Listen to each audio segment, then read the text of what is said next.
All right, everybody, here we go. I'm excited for this one because it's been kind of a mystery to us. So for OSINT, how much of your personal information is online? We have Lincoln Land Lawyers. Certified ethical, Lincoln Land Lawyers Forensics. My apologies. There's more flogging for me in the future. Certified ethical hacker has over 18 years of experience in digital forensics, performing vulnerability assessments and incident response. He uses open source intel on a daily basis. He has worn many hats, including forensic examiner, white hat, and even a jester hat. You know what I know. Give it up for Lincoln Land Forensics.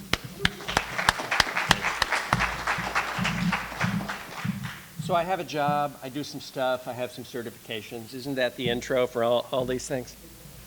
I work at a place. So what we're going to look at is getting you to look at your footprint of what you leave on social media. And also reading all the fine print on your EULAs. Nobody looks at those. How to anonymize yourself, how to clean up your trail. I've actually burned down several of my profiles because they overlapped. How to use disinformation, aliases, how do you have sock puppet accounts, and just to figure out how much of your information is online. It's a lot. So I will not pick on anybody. I used to have people grab me a couple of usernames and emails, and I'd throw them in, and then we'd look at the end, and that got bad because somebody had run for political office, and they put naked pictures with his face on them, and they made a whole thing for him. So we actually inadvertently pulled one of his usernames and found some of that, so we're not going to do that today. And then just look to see what a malicious party would do with that information to find out more information about you. So we're not going to learn how to make tinfoil hats today, but if you do, I like to put mine inside a hat so that the reflection doesn't show the Black Hawk helicopters where I'm at, because that's how they get you. So, I don't want people to go tinfoil hat. I know a guy that has burned down every social media account he has. He hosts his own email server. Everything's encrypted. I think he's now put his name into a trusteeship and rebought his house, which is stupid because I can just look at the last owner and it's you. So now this LLC, it's not real hard to figure out who he is. He's changed his name on social media. He's dropped off. He's gone very tinfoil hat. He has a flip phone. It's really bad. So I don't want you guys to do that. It's a balance in life. It's really just how much information you have out there. So you have an email address, and this is going to be hard to do with the lights. I can take off the @ now I have your username, right? So it's hard to,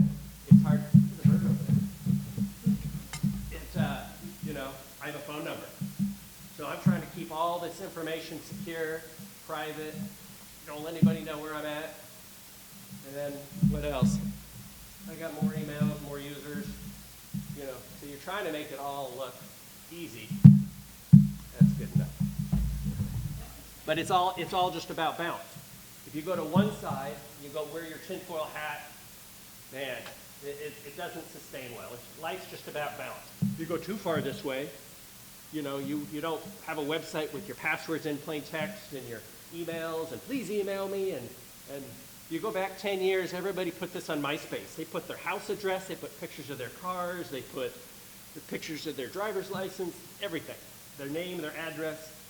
Well, there was a hacker called, I thought it was like Anonymous 123, and he kept hacking some government agency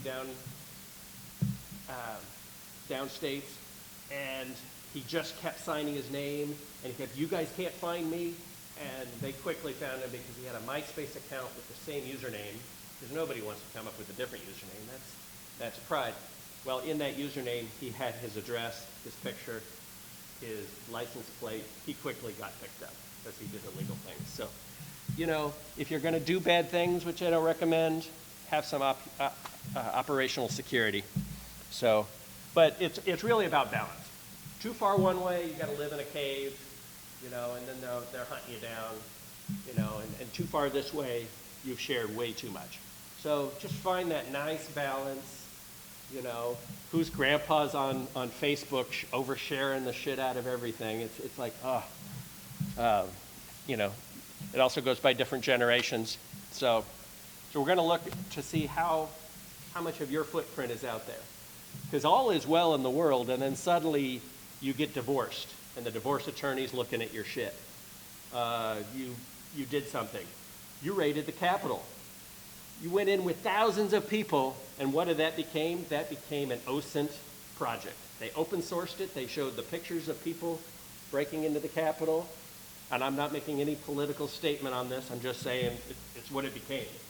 And then shortly, 8 months later, a year later, we're now seeing people in court. They had masks on. There were people who had pretty good operational security. They had masks. They had visors. It's pandemic. You can wear a mask. They weren't.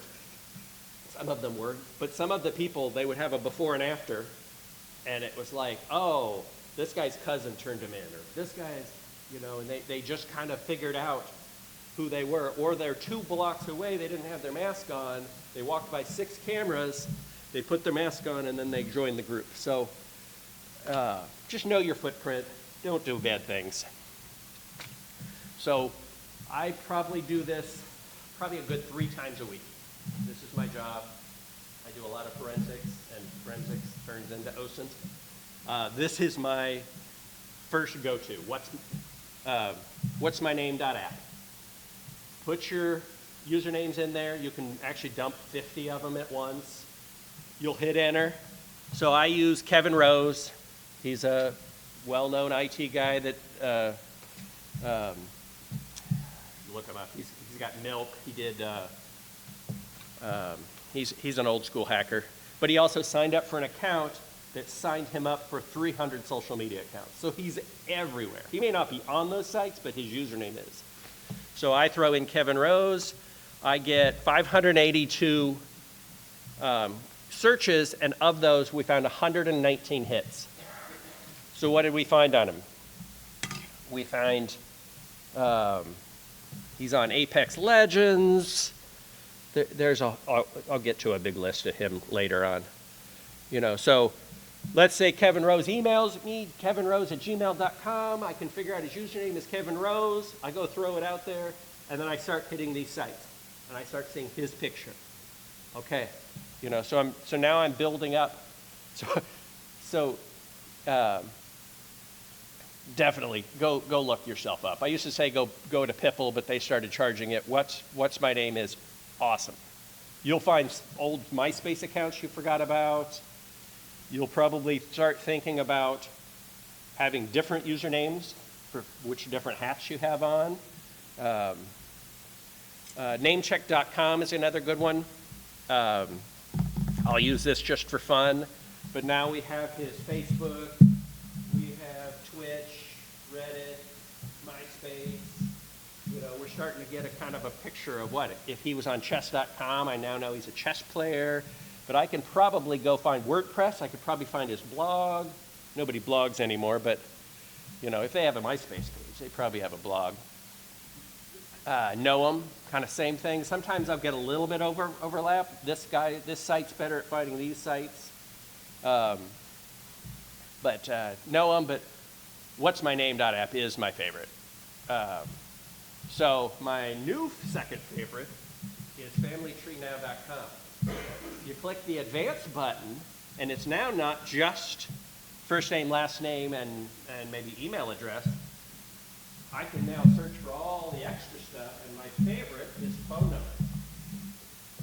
So, sometimes I'm given just a phone number. Find everything about this person, what businesses they own, what's their name, what's their usernames, all that, right there, phone number.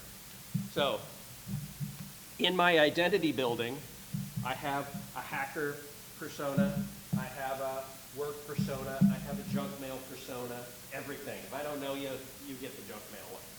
I have a juggler persona, all these, and they do not cross. One time I gave a speech, and the college threw my email address up on their website. So now my hacker email was tied to a picture of my daughter. So now my different worlds collided. I did not want that. I burned those to the ground and started over.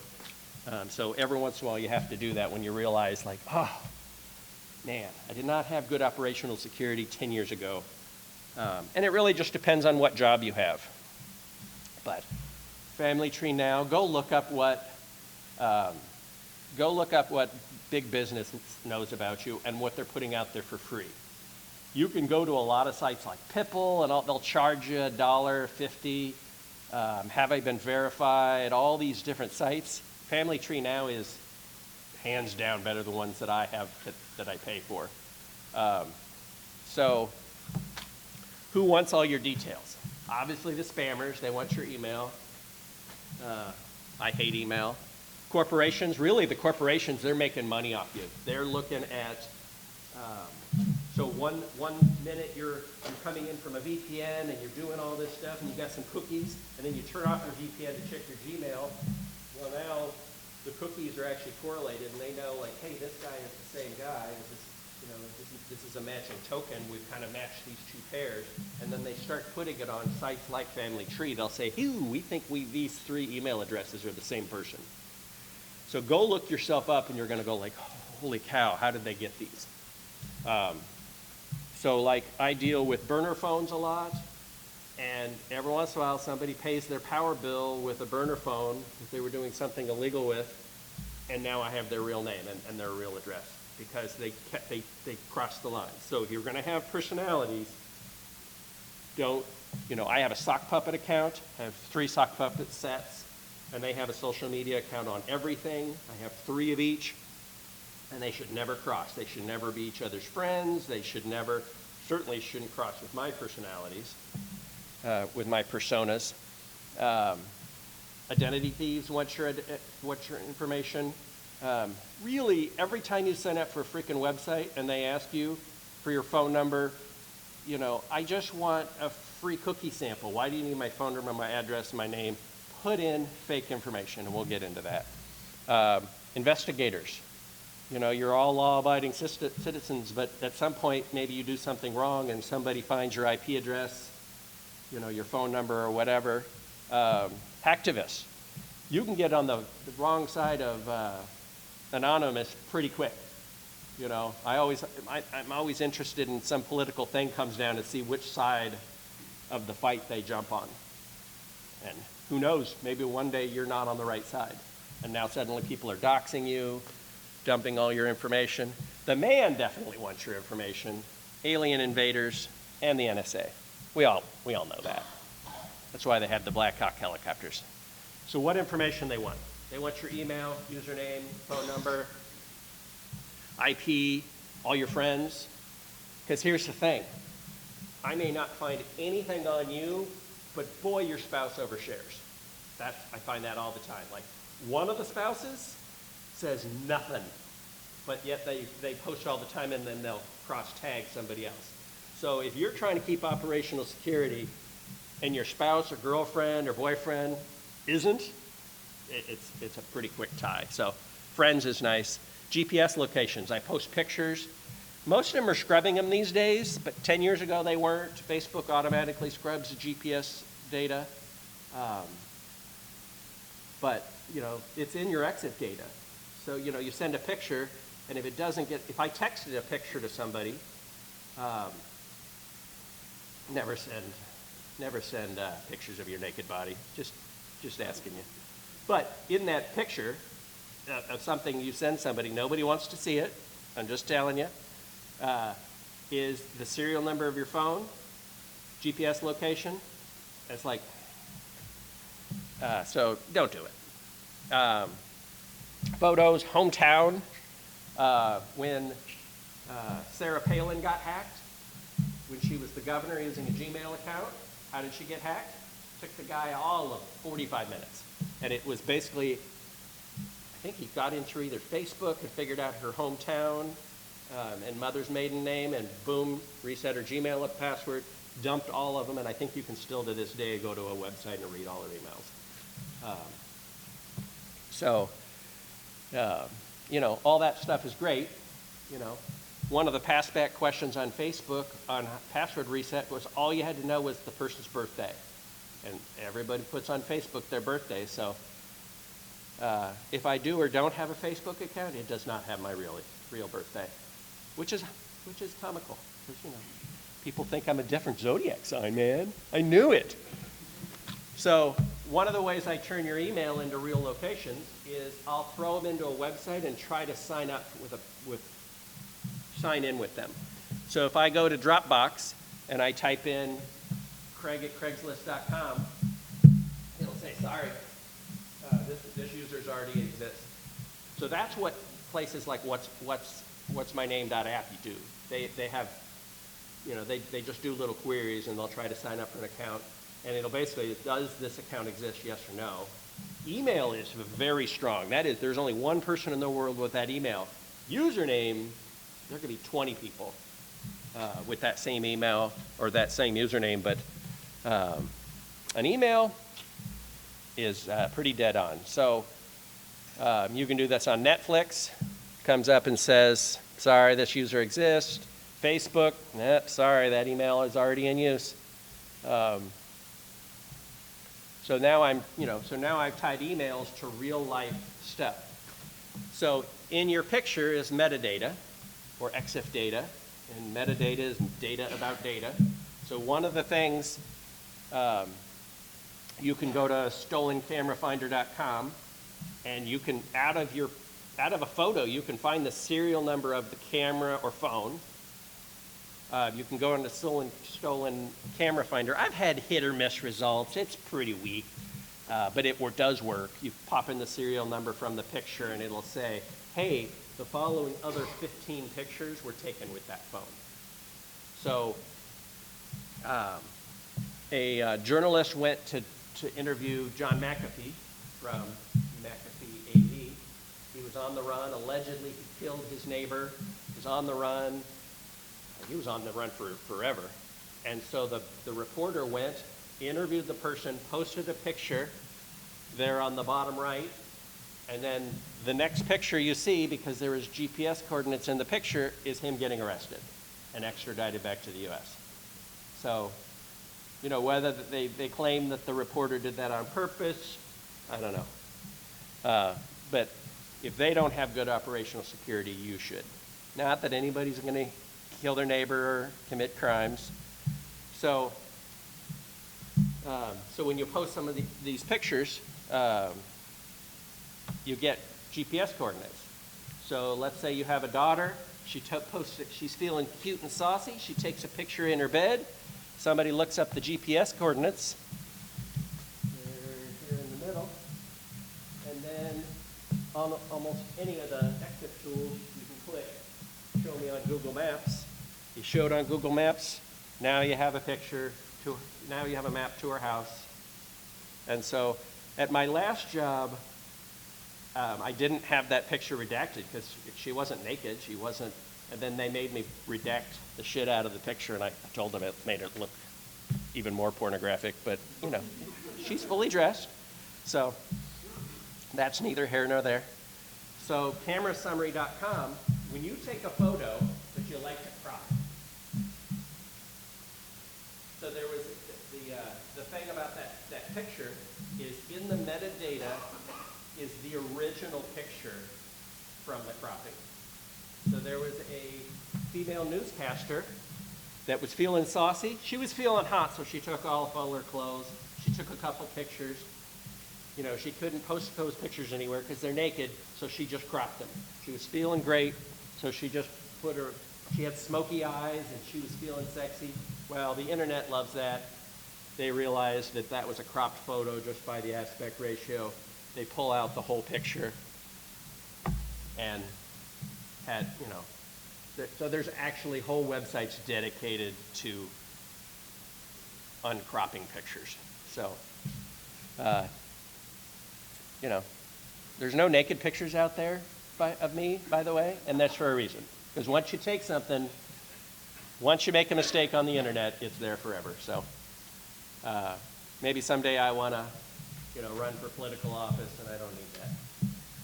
So what I did is, I'm a hacker, I'm lazy, I automate everything, I script it, so I wrote a little script that does something like what's my name.app. So I took all the social media sites that I could, and I had it read in usernames. It now does usernames, emails, IPs, phone numbers. You click it, double click, boom, boom, and in this case, I did Kevin Rose. It just goes and spits me out a spreadsheet. Here's a QR code if you want to go download it and try it. It's actually an EXE version or a Python version. It's just fun. If you want, just go to WhatsApp. What's my name.app? It does a pretty good job. It just doesn't do anything but usernames. So what did we learn about Kevin Rose query? We have Facebook, GitHub, OkCupid, Flickr. Flickr does not redact access data. LinkedIn, you name it. We have multiple addresses, San Francisco, Chicago, San Francisco. He lives in San Francisco. So, you know, it's a way of finding out maybe there's other Kevin Roses out there. I think he's roughly 32. Mail, there's other pictures, other towns. Maybe he's moved. Maybe Huntsville, Alabama is real. It's not. That guy's a Mexican guy, and it's not him. It is really fun to do your own OSINT on yourself. Do OSINT on your friends. If you have a kid, pull out their stuff and like see how much they're sharing. It's rather scary, and they should, you know, you and they should be prepared. So I love Maltego. Maltego is a way of drawing connections and making a nice Visio diagram of OSINT type material. So in this case, I looked up Spincher, not Net, which is Lance Spitner. He's the HoneyNet project, really good project. You know, and just from a quick query like Lance, I got his website, found all the subdomains, all the mail exchanges, files. It actually blew up. I found a couple emails, a LinkedIn, and it was just literally like Maltego. Actually, you can feed it email a phone number, and you can say go, and it'll go out and search the web and draw it. The problem is it gets about 2,000 results, and your picture looks like this. So you have to go in and delete stuff and make it pretty. But it's really cool to figure out, say, an org chart or how people are related. You can actually draw lines like, you know, father, daughter, boss. It's kind of a cool way to visualize data. So one of the things when my kids first got on the internet, they had to sign a contract. And the contract was something to the effect of never say you're home alone, never give your home number, never say you're going on vacation, never talk to strangers, never tell somebody your birthday. So, you know, Twitter, AKA X, you know, is full of, you just start doing keyword searches for home alone.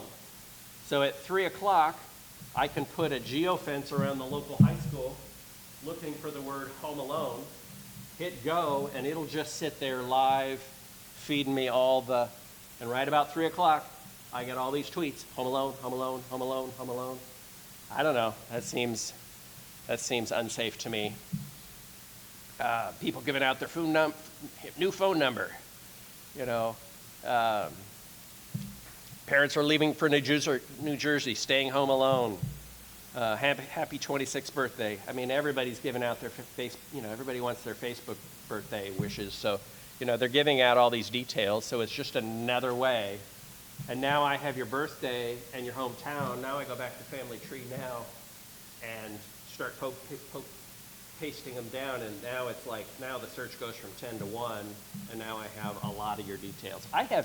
Go to Family Tree now and look yourself up. It has every house you've ever been out, ever. It had houses I had stayed at for a month, no forwarding address, no mail, nothing. I'm like, how did it get this information?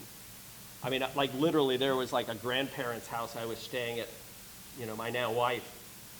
I had nothing sent there. I have no idea. I was only there for a month, but Big Brother knows. So if you're a job seeker, you're a future college, you're a college student, you want a job eventually, you know, they're taking your name, they're actually, I've heard of companies actually grabbing your email, your phone number, your name, and they're doing these searches, and they're looking for, sleeping at work, staying home today, skipping work, my scumbag boss, I'm gonna get him, stealing internet from work, getting stoned this morning. Nobody wants an HR visit for like, hey, we're not gonna hire you. They're not gonna tell you, we looked you up and you're like, he likes to get stoned at work, or, but they're looking this stuff up. You've put it out there, they're looking. So anytime you're looking at something, maybe, just maybe, and if you get anything with like a top secret clearance, they literally want you to do your OSINT and hand it to them so that they can look it up themselves. So they are doing a deep dive. They want every email address you've ever had, everything. So one of the fun things is read the fine print, your terms of service. Ain't nobody got time for that. So years ago, PC Pit Stop had a clause at the 3/4 of the way down through their thing that said basically we will pay you, it was like $1,000. For the first person to email us at this address, we'll give you $1,000. And they were trying to prove the point, nobody reads their end user agreement. Anybody here read every single end user agreement you've ever done? No. You just click past it, yes, next. That's my approach to everything. But I would love to find one of those. So tosdr.org is a site that's like the terms of service directory. So they grade every site based on security. Are they selling your details? Did they delete it? They have all these different categories. So everything from Spotify gets an E, you waive your moral rights, they can delete your posts, they can keep your personal data, they can erase it. TikTok, the sad thing is they're all E's. They're all E's, F's. TikTok private messages can be read. The service may collect, use, and share location data. Third-party use. We all know Google's giving this for free for a reason. They're making money off of us. It's a great product. I use the shit out of them. They great filtering. I have a Google Pixel. Great products. But everything comes at a prop. I'm sharing my data, and they're making money off of it. So Instagram, they're all, like YouTube can view your browser history. I mean, it's a fun site to go through and go like, why do you need my browser history? Why do you, because everybody answers yes, sure, let me through. DuckDuckGo, big fan of DuckDuckGo. They make an A. They have no tracking. So I'm not promoting any particular social media apps, but if I have my choice between Google or Safari and DuckDuckGo, I'm going to use DuckDuckGo. Facebook obviously sucks. Amazon sucks. So Telegram and Signal actually both get Bs. They're mostly encrypted. It's mostly end-to-end encrypted. I will tell you, end-to-end encryption only works unless you have one of the ends. So if I have your computer or your phone, I have both sides of the messages. So just telling you, know what end-to-end encryption means. But look them up. Go, okay, what is the best? And they tell you why they graded them. Know what you're using. But yeah, those two were the higher ones. They will steal your data, but they're making so much money off of it. I mean, there's a reason they're giving us all this for free. So you can use the sweater vest for privacy. That one works. That might draw a little bit of attention. Hospitals, they've got those screens that if you're just off center, you can't read anything. Just depends on your environment. So facial recognition, it is getting very big brother. They can go in and find who the criminals are, who's on the watch list. That looks like a pretty homogeneous group of people with very similar haircuts, very similar hair, you know, it's picking it out. And this is in the States as well. Georgia has some facial recognition that can get down to the person, and, you know, they can start looking at. So they're going to just start using, this technology is here. I've been looking at a lot of home automation cameras that can look at somebody going, you know, and I can whitelist people that are coming up to my house so it doesn't beep me, you know, and vice versa. If there was somebody I do not want near my house, I could have it, you know, really alarm me if somebody, you know, but it's all this technology. This girl figured out that if you put all this one pattern on your face, it really blows up social media. We had the pandemic. What did we have? We had face masks. You know, that was pretty awesome. I laughed every time I saw a bank robber get in trouble, and they were bank robbing, and you had a picture during the pandemic, no mask. I'm like, come on, this is, if ever there was a time to wear a mask.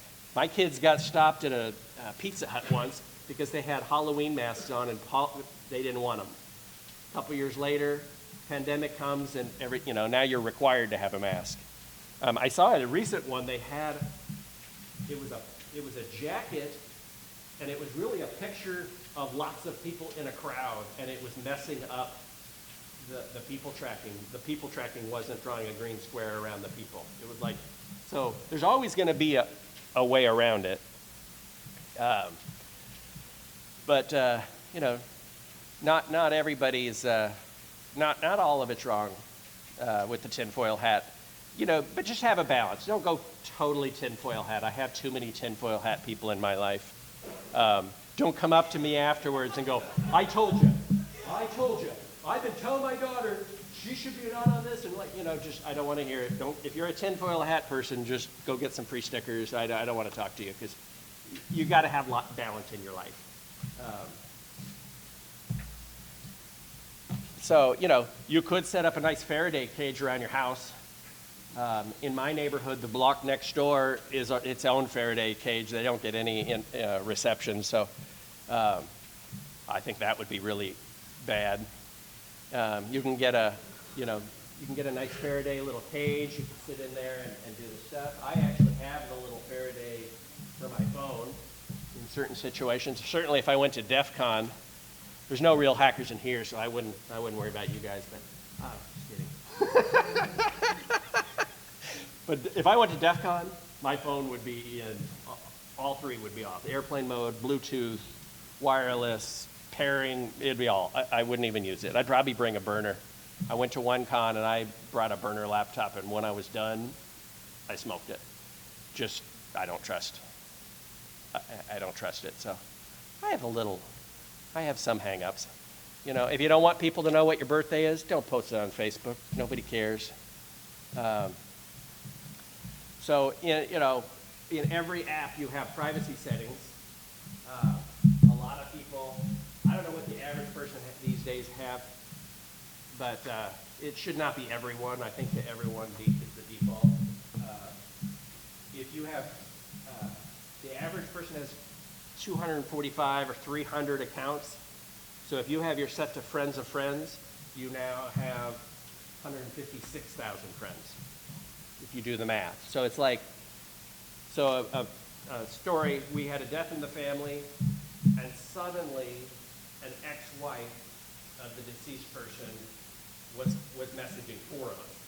Like, and it was like, okay, everybody, we need to do a little test. So you can go up to the top and you can say, show my account as if it's not in my friend group. What do they see? And they really shouldn't see anything. You can have it set to, they can't see your picture, they can't see anything but your name, you know. And we went, and we got to my dad, he had pictures from the funeral because he had put it into a folder for everyone. You know, he thought he had operational security. He thought he was not, because we had all agreed that week, nobody post anything, this is a private affair, you know, and suddenly people are coming out of the woodwork, most likely for money, but it was our way of like, holy shit, somebody has more than, somebody has everyone set to their security. So it was a bad way to And it cost us 7 years of litigation, which still has not stopped. So, anyways. So, on the prevention side, avoid using your work email for private stuff. Does everybody remember the Ashley Madison debacle? Ashley Madison was basically half of the accounts were fake women. None of the accounts were women, really. It was just fake bots. And people thought they were talking to females for extramarital affairs and whatnot. So I dumped, for my last job, I dumped all those email addresses. I sorted them out by government and, other related ones, and then the company I was at, and I got it down, and it was like, I found way more. I think I found 2,000 teachers, that were using their work email for something that was not teaching related. It was rather embarrassing. I found 60 at my company. So we went in and said, hey, you need to stop using because that's against the policy, that's non-business related, maybe that's not a good idea. It was rather embarrassing. I knew 2 of them, so I personally notified them. That was fun. So instead of using your same password everywhere, and everybody does it, for one, use a password safe, fully encrypted, make sure it hasn't gotten breached lately. And throw in, it's a NASCAR site, throw in NASCAR. Now it's a unique word, now it's more than 14. Pretty much 15 passed. As a hacker, I'm moving on. I'm gonna go get somebody else. Because that's now a pretty bad hit. I've got a really nice password cracking rig. It heats up the room like nobody. It adds about 30 degrees to the building. And typically I'm not getting those 15 character passwords, 15 or more. And the chart's gonna go off the roof. I mean, eventually it'll just be quantum password cracking and nothing will work, but make them unique. So if I go, I think I'm skipping ahead, but I can go to haveibeenpwned.com. Everybody should do this. Everybody has about 3 emails. Throw one of them in there, and it'll tell you how many breaches have included your email. So how many times has your password been out there? The first time I found that site, I looked in there and I'm like, Dropbox, Sony, like, oh shit. And then I had to go think, that was all the same password. So then I had to go 30 other sites that I was using that same password, and this was a while ago. And then from then on, I just came up with a scheme that they all became unique, that I could remember it. If you want to add like NASCAR into it, now it's a unique for NASCAR. Do whatever you do, but don't make it password 1 with a capital P. I mean, it's just, don't do the minimum. 8 with complexity is bullshit. I would say 15 with complexity and unique. Make your user ID unique. If I'm Kevin Rose, he was very enamored with that user, but allowed me to find 129 of his things. So at the very least, have personas that shouldn't touch each other. If you're going to be a black hat and you have a gray hat and a white hat one, they shouldn't touch each other. You shouldn't be able to correlate the 2 together. Make them unique. Certainly don't put your name, Bob Smith. I mean, it's just, but look yourself up. Go to these sites, look yourself up, see how bad it is. Do your friends and family. Don't stalk people. It's too easy.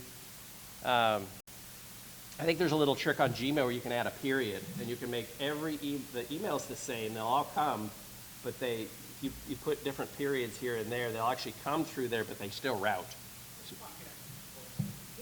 Yeah, it works great. So like now you can track, because I think you can do like plus NASCAR, right? So now I know NASCAR sold it. Years ago, I was a Novell engineer, and I gave my email address out, and I think I put like Harvey Wallbanger, is the username. They sold my account, and I got 15 free magazines now, and I got all this junk mail for like 6 years, and it always came through. And that's how at the time, that's how I was figuring out, was I did a unique name. So Harvey Wallbanger came, and I'm like, fucking Novell. I don't like my, I don't like my details being stolen, or used. They're making money off of me, and then, so it's fun. BCC instead of CC. So we had a email one out that said, please send us your social security number. And this was for personnel.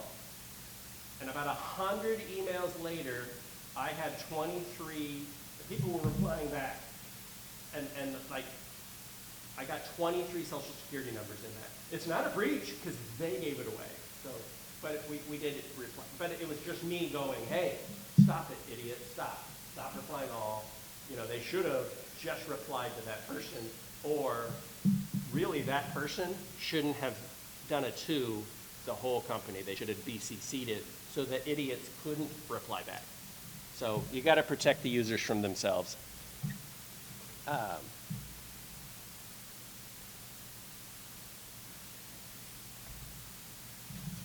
right, so one of my favorites is, I used to work with Bazell. Actually worked together for a couple months. He's got inteltechniques.com. He is freaking awesome. His book on how to erase yourself from the internet, freaking awesome.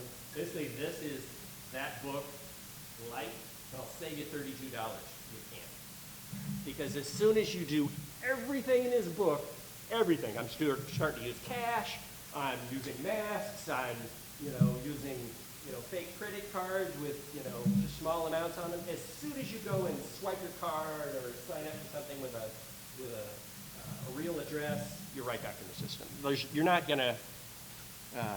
gonna get yourself off, but don't put yourself in to begin with. You can actually, he covers erasing yourself from the internet, and that is going to certain sites, like going to Google, and you actually have to sign up for a different email address so that you're not tied, and you can actually say, please remove this bit of information, this bit of information. So which of that information do I want to delete? I want to delete the correct stuff and leave the wrong stuff. We all have wrongs. If you haven't Googled yourself, go tonight, privacy of your own home, turn the lights down, Google yourself. There is so much stuff about you out there. You just have to know where to look. And it's like, oh, so every time you find something, so if I find 15 addresses, I think 3 of them, the last time I checked, were wrong. I'm going to delete all the other addresses and keep the wrong ones. Pipple was one of these data exchange brokers that was doing, there's nothing to say they're not keeping the data, they're just not publicly posting it anymore. And his book covers, and actually his website covers it for free most of the time. Definitely go to haveibeenpwned.com, put in your email addresses. I almost guarantee, I would be hard pressed for anyone in here to not have at least one breach. And it's sad. So I actually stopped using them. Dropbox dumped my shit twice. Done. I deleted all my data off them. I left it for a couple months blank. I put a couple files in there. I left it blank. I let their backups get it. I let them get it. And then I deactivated the account, locked it. I actually left it. I just terminated. There's no data in there. It's done. Changed the email address. And so in the case of Kevin Rose, or Kevin, redacted at gmail.com, he's got Bitcoin, MySpace, Tumblr, LinkedIn, Discuss. So what can I get out of that guy if I'm investigating him? Maybe he's doing some money laundering with Bitcoin. Maybe I need to go look in that account because I can now go to that Bitcoin exchange, give them that email address, and maybe they have some information about him.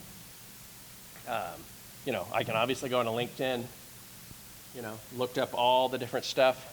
If you're not doing red team or blue team and not looking at a corporation's LinkedIn accounts and every employee they have, one of them is giving you some vital bit of information you need. So, but definitely delete all the true stuff, leave the wrong stuff. Put different. I regularly go in and give them when they ask for my phone number at Harbor Freight, I give them 867-5309. There's 3 of them. They're like, well, what's the name? Because we have 3 under that name. And I go, the first one. Oh, okay. Like, half the time, if the person's old enough, they get the joke. Maybe half of you get it, but but I just give fake names. They never need my real information. I enjoy coming up with new names just every time. Or I just say, sorry, I'm unlisted. Like, nobody needs, Schnooks doesn't need my phone number. You know, they should just give me the discount price right away. You know, but you should be tracking how many times your information gets sold. It is scary. It's scary when I look up my address. There are 3 people that live in my house that don't exist. Like, they're not me. And then I later found out my daughter, who pays attention, she came up with her own username, like her own sock puppet account, and that's what she gave. So she goes, oh, that one's me, Dad, thanks. So I felt proud. It was a proud dad moment. So with aliases, I have to use sock puppet accounts regularly. Like, who needs your real name? Your real name doesn't need to be out there. If you want to get in a flame war with some gamers, you probably don't want your real name out there because it's not real hard. A lot of gamers like to SWAT. They get pissed at somebody. They'll send the SWAT team. Boom, they won the game. That's awesome. Somebody got shot? Did they die? Yeah. So it's like bad things, real life bad things can happen. So on my alias accounts, which really should be all of them, the username shouldn't really indicate who I am. One of them has a year, and people all the time are like, oh, you're 18, I can tell. Like, yep. I'm a little over 18 for anybody who can't see the lighting. So I have a performing, you know, I have an OSINT one. I have 3 sets of OSINT ones. You can go into AI and give it just a prompt like I gave natural adult gray hair, short hair, joy, male. And I'm like, all right, I like that one. And that became my profile picture across all those social media accounts. So then when people are trying to reverse engineer me, they're like, oh, that's the same picture, so that's the same guy, and that's the same picture. So it's actually, you know, it's kind of fun.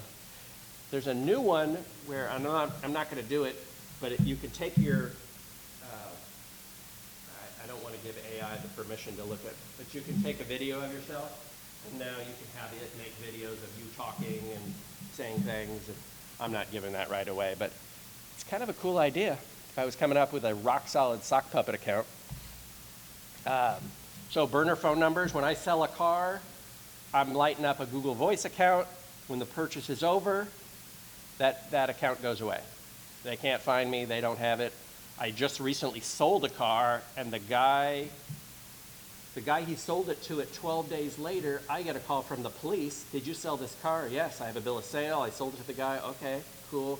Well, he didn't sign the paperwork. The guy is screwed because now he doesn't have a signed title, you know, and he had used a burner phone. So I actually did some OSINT on the guy, and I said, here's his details, and I think that's the real guy with his real address. And so they went and paid him a visit. So he didn't have good operational security, even though he thought he did. The tinfoil hat may be right, people right, but don't become one of them. They seriously. So we got 2 more minutes. So really the point is, think before you act. If you make a mistake, it's there forever, so don't worry about it. You know, but really you need to go find out from now on, look back, do your own OSINT on yourself, your friends, your kids, and see what their footprint is. Because it may be too much. It may be, you know, scantily clad pictures. It might be, you know, if say you have a daughter, you know, and then she's in high school, and you can look her up and find her address, all her social media. It's probably not a good idea. I mean, maybe she needs to pull it back, but you know, it's hard. It's hard to have those proud parent moments when your kids are actually doing some of this. But overall. If you can teach them, you know, if I can teach you guys how to protect your kids, it will roll over into your, you know, you'll start protecting yourself, and you'll start protecting your corporation. So everybody gets a tinfoil hat. If you want, there's my GitHub page. If you want to look at the Identity Hunter script, there's other scripts. I'm a decent coder. ChatGPT is really awesome. It writes a lot of my code. But it's a good way to like search yourself. This one just does more. It does phone numbers, usernames, emails, think it does addresses a little bit. But just really know your footprint, like, and see. So does anybody have any questions or? I respond to people that you try to share this stuff with, that say, why are you so paranoid? It's like, I don't care if they get my information. Those are my favorite. Yeah. I hacked a guy's enterprise admin password once, which means I have the keys to the kingdom. And he didn't care about that. He cared that that password worked at his bank. So it's like, you have to teach them how to protect themselves or maybe protect their kids. Maybe they might get protecting their kids, and then they're like, well, if it's good enough for Sally, I probably should also do it. You're right. I cringe every time my father-in-law posts something because he just overshares like nobody's business. Yeah, just be like, just so you know. Let's say you break up with your boyfriend, all is well, but suddenly that person starts attacking you and doxing you, and you really want to find out, you want to dox yourself before somebody doxes you, so you can kind of at least know what the footprint is, and then see if you can start deleting it. You can go through and you can tell Google, delete that, delete that, delete that. All the search engines, and that's what Intel Techniques does, is it kind of teaches you the sites to go delete stuff on. And so I do know a lot of people with they have very good operational security. So for a reason. So you think those Google Voice or what number multiple they ask for or cell phone is associated code? Yeah, there's it's a loop. But if I say, let's say I trust Google, like Google already has my phone number because it has I have a Google Pixel. So you just have to realize like Google already has that. So I'm just going to tell them, and only somebody with subpoena could get that out of them. But otherwise, and everything. Like when I try to set up sock puppet accounts, there's certain ones that are really hard, like Truth Social, and they want like a real landline. They want a real everybody has like different requirements. It depends on if I want to be on Snapchat and they want my real phone number, I've got to decide like.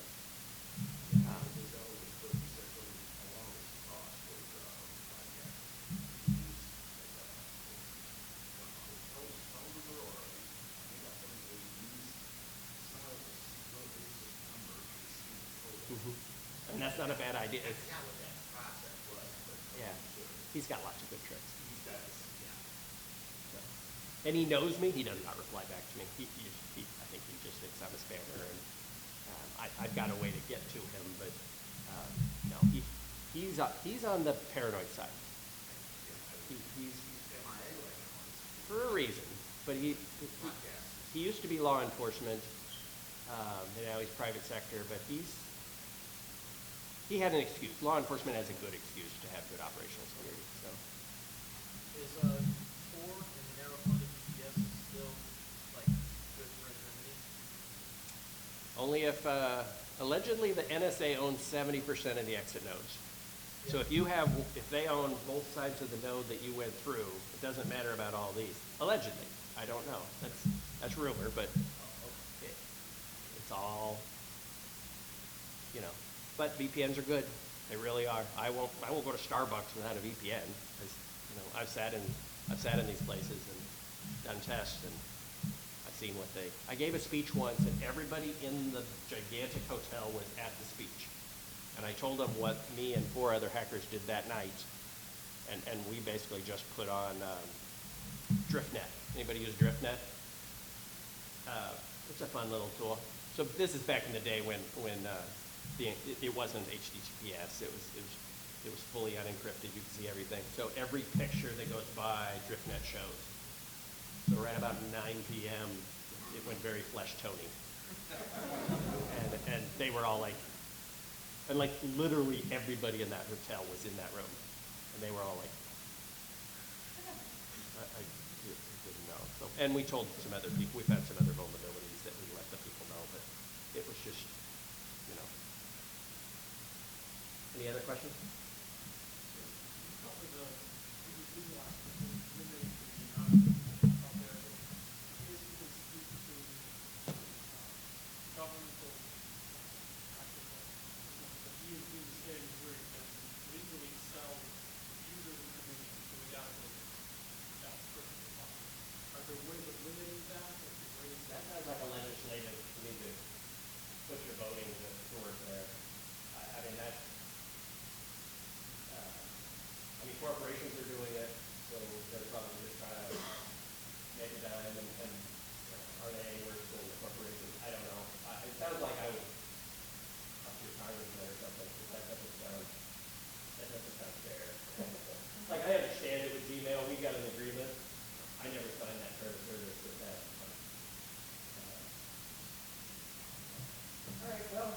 homework assignment, so look yourselves up, see how, but don't become a influence that person.